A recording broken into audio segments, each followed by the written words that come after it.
2025లో UPI లావాదేవీలకు సంబంధించి reserve bank of India ముఖ్యమైన నోటిఫికేషన్‌ను విడుదల చేసింది. భారతీయ రిజర్వ్ బ్యాంక్ ప్రకటించిన కొత్త నిబంధనలు డిజిటల్ మనీ లావాదేవీలపై ప్రత్యక్ష ప్రభావం, మార్పును చూపుతాయి. ముందుగా యూపీఐ లావాదేవీ పరిమితుల్లో కొన్ని మార్పులు చోటు చేసుకోనున్నాయి. అంటే జనవరి 1 నుండి యూపీఐ 123 చెల్లింపు లావాదేవీల పరిమితిని పెంచారు. గతంలో యూపీఐ చెల్లింపు పరిమితి కేవలం 5,000 కాగా ఇప్పుడు దానిని 10,000కి పెంచారు. రిజర్వ్ బ్యాంక్ ఈ కొత్త నిబంధనను ప్రకటించినప్పటికీ బ్యాంకులు, సర్వీస్ ప్రొవైడర్లు ఈ నిబంధనలను పాటించడానికి, వినియోగదారులకు సేవలను అందించడానికి సమయం ఇచ్చారు. ఈ వ్యవధి డిసెంబర్ 31తో ముగుస్తుంది.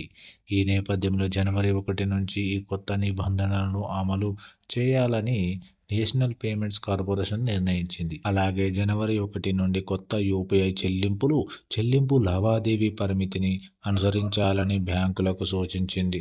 జనవరి 1 నుండి యూపీఐ డబ్బు లావాదేవీ పరిమితులు మాత్రమే కాకుండా కొన్ని కొత్త నిబంధనలు కూడా అమల్లోకి వస్తాయి.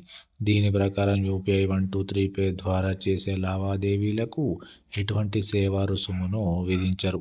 అంతేకాకుండా ఇంటర్నెట్ సర్వీస్ లేకుండా రెమిటెన్స్ సర్వీస్ కూడా ఉంటుంది. అంటే ఫీచర్ ఫోన్ల ద్వారా ఐవీఆర్ అంటే ఇంటరాక్టివ్ వాయిస్ రెస్పాన్స్ నెంబర్ను ఉపయోగించి డబ్బు లావాదేవీలు చేయవచ్చు. సో, మీ ఫోన్కు ఇంటర్నెట్ ఉండాల్సిన అవసరమే లేదు.